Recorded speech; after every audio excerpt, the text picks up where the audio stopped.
Do you remember that fleeting moment when Phoebe Cates emerged from the pool in a striking red bikini in Fast Times at Ridgemont High? Just seconds on screen, yet it etched itself into pop culture history, lingering in the minds of audiences for decades. At the height of that fame, when Hollywood seemed firmly within her grasp, Phoebe made a decision that left many stunned. She stepped away, choosing marriage to a man 16 years her senior, and quietly disappearing from the spotlight. So what really led to that choice? And who was the man behind it? Phoebe Cates was born on the 16th of July, 1963, in New York City, raised in a family where creativity was more than a passion. It was a way of life. Her father, Joseph Cates, was a respected Broadway producer and a pioneer in American television, while her mother, Lily Cates, brought a gentle, refined presence as an actress. Surrounded by art from the beginning, Phoebe seemed destined for the stage or screen, but her first steps took her elsewhere. As a teenager, she entered the world of modeling, quickly becoming a familiar face in glossy magazines, admired for her soft, captivating beauty. Yet behind the polished images, something felt off. What looked like glamour from the outside slowly turned into routine, even emptiness. Phoebe later admitted that modeling lost its meaning. It became less about expression and more about obligation. Searching for something more fulfilling, she turned to ballet, chasing a dream that felt truly her own. Despite her family's concerns, her determination didn't waver. Earning a scholarship to the School of American Ballet seemed like destiny, finally aligning until life, once again, had other plans. At just 14 years old, Phoebe Cates' life took an unexpected turn. A serious accident left her with a lasting knee injury, forcing her to give up ballet, the dream she had devoted herself to for years. What once felt certain suddenly disappeared, leaving behind not only physical pain but also a deep emotional void at such a young age.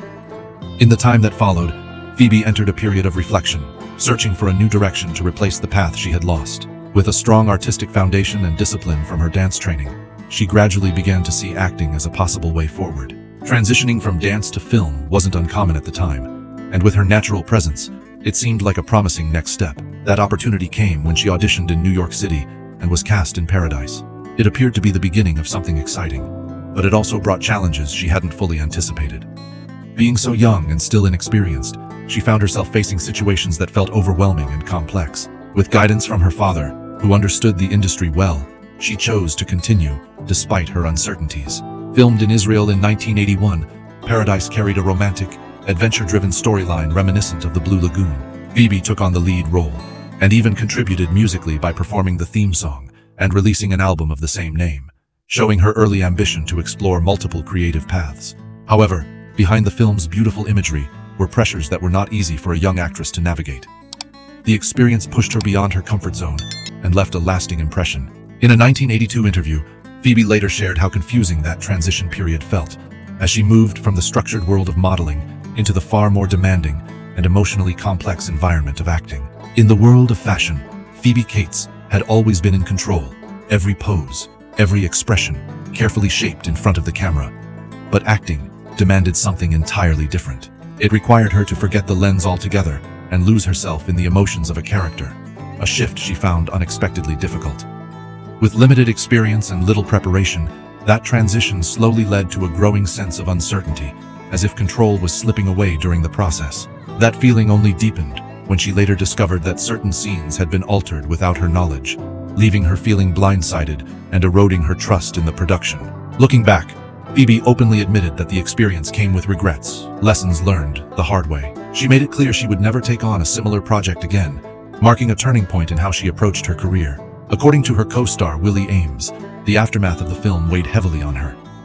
Phoebe became withdrawn and even avoided promotional appearances, choosing instead to distance herself from the memories tied to that time. And yet, despite the emotional toll, Paradise undeniably introduced her to a wider audience. More importantly, it revealed something deeper: her ability to confront difficult experiences, learn from them, and move forward with greater awareness. From that moment on, a new chapter began to take shape, one defined by stronger choices, growing confidence, and a clearer sense of who she wanted to be. By the end of 1982, Phoebe stepped into a role that would change everything. Fast Times at Ridgemont High quickly became a cultural phenomenon, capturing the realities of youth, relationships, and self-discovery in a way that resonated across America. Within that vibrant world, Phoebe stood out as Linda Barrett, confident, alluring, yet grounded in a way that felt real. It was this balance, combined with her natural screen presence, that left a lasting mark. And then came the moment audiences would never forget, her emergence from the pool in that now iconic red bikini. What lasted only seconds on screen became something far bigger, a defining image of 1980s cinema. But beyond its visual impact, what truly gave the scene its power was something less visible. Phoebe's own journey, quietly shaping the performance from within. In sharp contrast to the pressures she had once endured, Phoebe Cates later revealed that this was one of the rare projects where she genuinely felt at ease, happy, mucked, and completely herself in front of the camera. That sense of freedom translated into her performance, allowing her to bring a natural emotional depth that went beyond appearances and made her presence feel effortlessly real. By 1983, something had shifted. Phoebe was no longer just a rising actress. She had become a face that carried both delicate beauty and an air of quiet mystery that audiences couldn't quite define. When she appeared in the teen comedy Private School, alongside Matthew Modine and Betsy Russell, her role went far beyond simply adding charm to the screen. Looking back today, especially through the lens of older audiences, Phoebe seemed to represent a different era of Hollywood, one where allure wasn't forced or exaggerated, but lived in subtle moments. A glance, a gesture, the way a character moved with an almost unexplainable naturalness.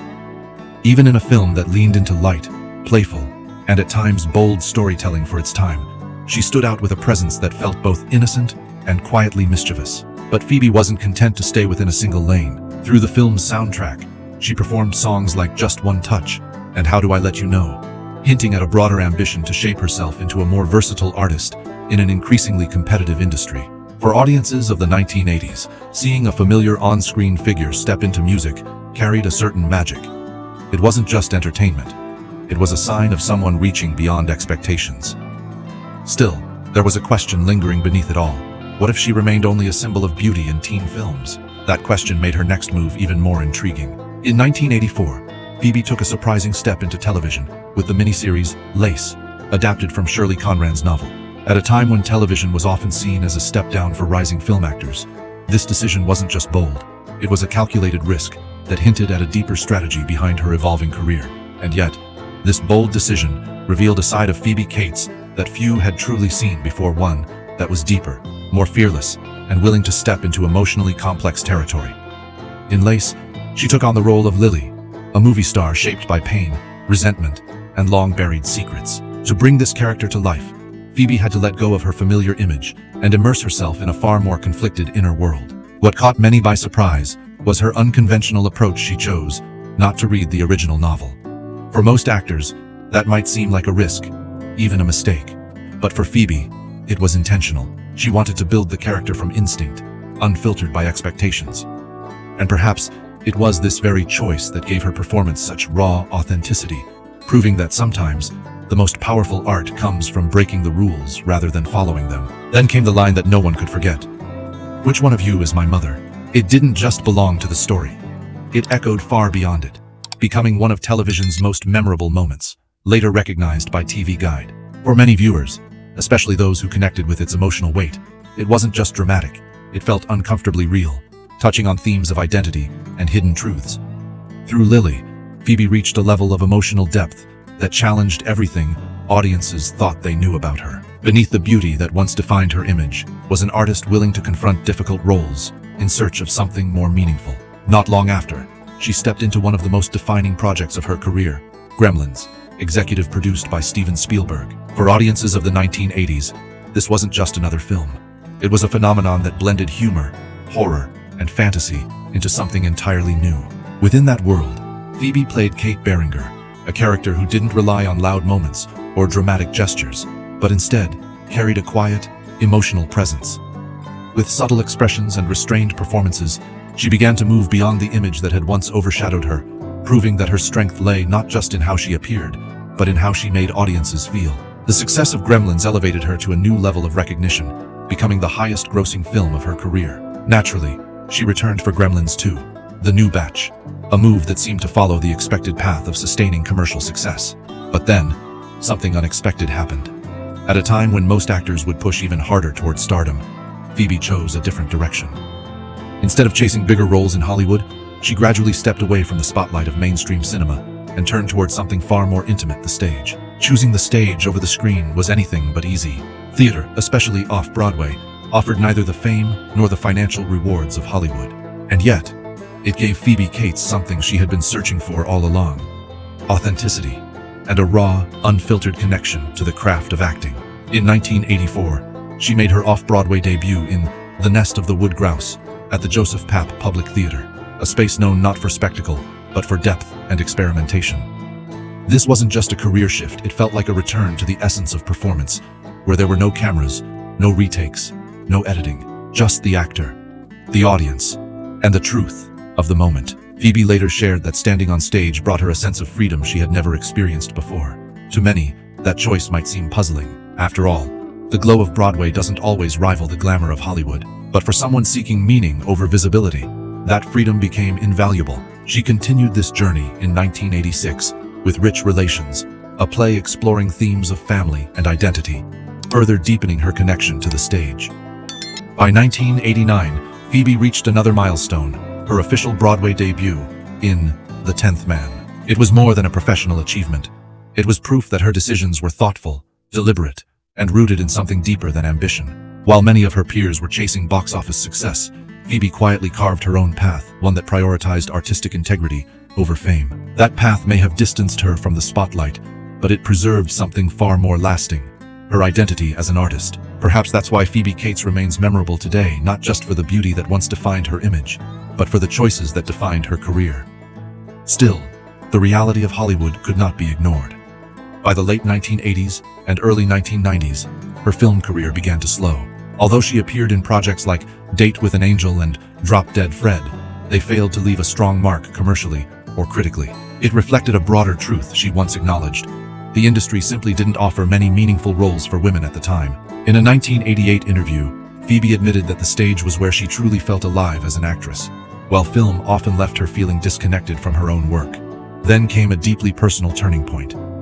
When she became pregnant, she stepped away from a role in Father of the Bride, a film that would later become a major success. A single decision, shaped by life beyond the screen, quietly altered the course of her career once again.